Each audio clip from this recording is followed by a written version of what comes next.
आइए दोस्तों, आज हम आपको बृहस्पतिवार की कथा सुनाते हैं। यह व्रत बृहस्पति देव को प्रसन्न करने के लिए है। यह व्रत अत्यंत फलदायी है।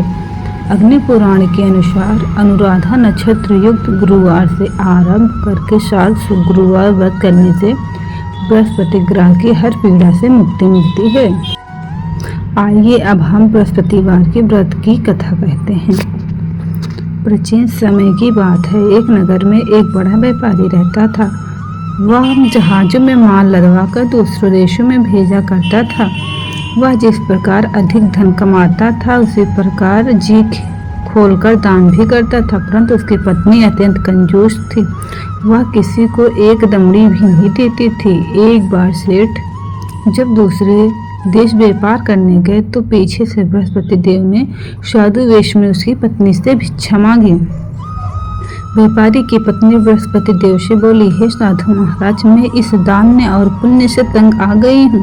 आप कोई ऐसा उपाय बताएं जिससे मेरा सारा धन नष्ट हो जाए और मैं आराम से रह सकूं।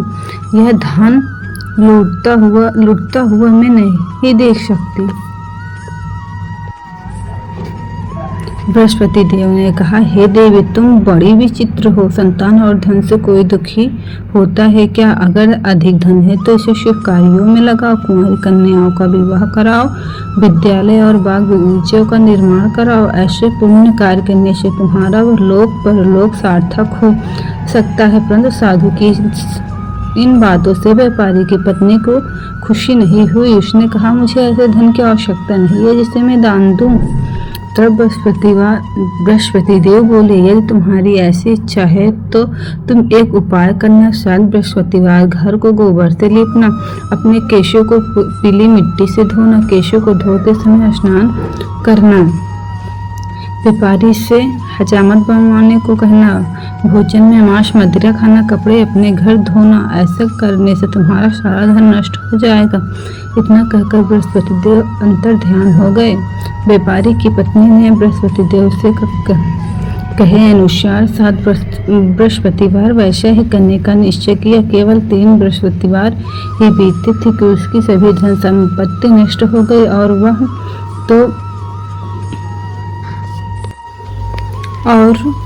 परलोक सिधार गई। जब व्यापारी वापस आया तो उसने देखा कि सब कुछ नष्ट हो चुका है। उस व्यापारी ने अपनी पुत्री को सत्तावना दी और दूसरे राजनगर में जाकर बस गया। वहाँ वह जंगल से लकड़ी काट कर लाता और शहर में बेचता। इस तरह वह अपना जीवन व्यतीत करने लगा। एक दिन उसकी पुत्री ने दही खाने की इच्छा प्रकट की, लेकिन व्यापारी के पास दही खरीदने के पैसे नहीं थे। वह अपनी पुत्री को आश्वासन देकर जंगल में लकड़ी काटने चला गया। वह एक वृक्ष के नीचे बैठ अपने पूर्व दशा पर विचार करने लगा। उस दिन बृहस्पतिवार था।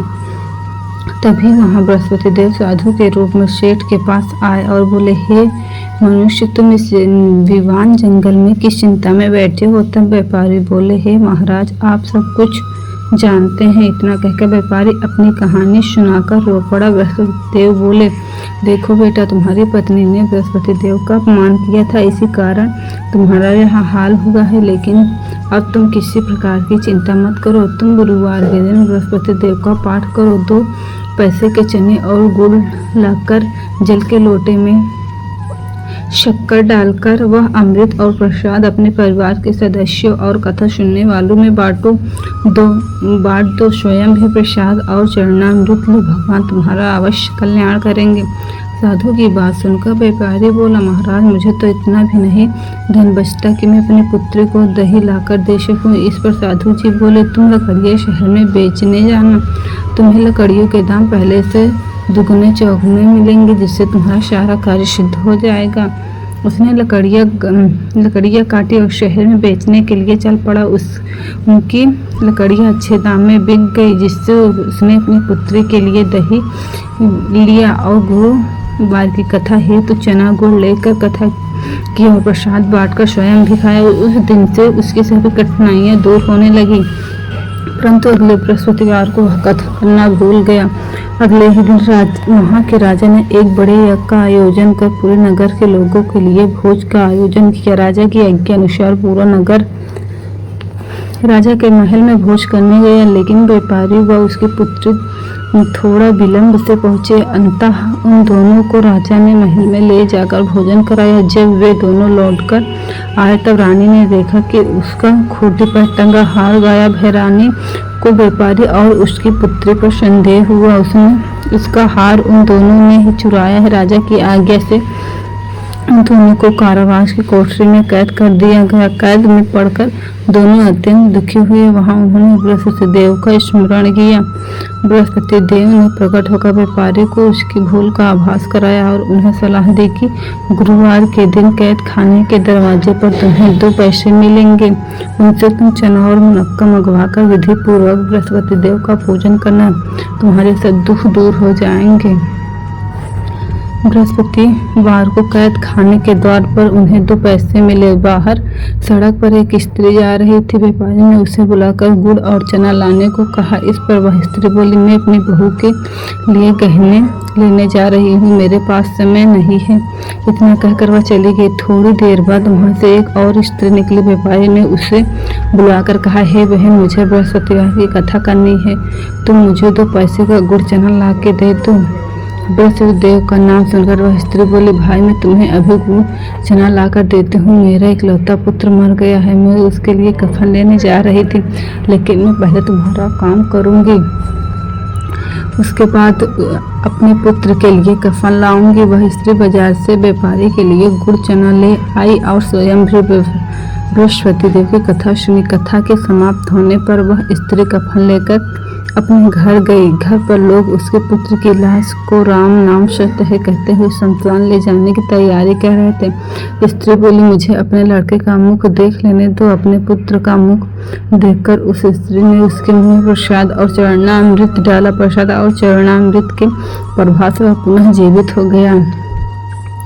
पहली स्त्री जिसने बृहस्पति देव का निरादर किया था, वह जब अपने पुत्र के विवाह हेतु पुत्र वधू के लिए गहने लेकर लौटी और जैसे ही उसका पुत्र घोड़ी पर चढ़ा, वैसे ही घोड़ी ने उछाल मारी कि वह घोड़ी से गिरकर मर गया। यह देख स्त्री रो रोकर बृहस्पति देव से क्षमा याचना करने लगी। उस स्त्री की याचना से बृहस्पति देव साधु वेश में वहां पहुंचकर कहने लगे, हे देवी, तुम अधिक विलाप करने की आवश्यकता नहीं है, यह बृहस्पति देव का अनादर करने के कारण हुआ है।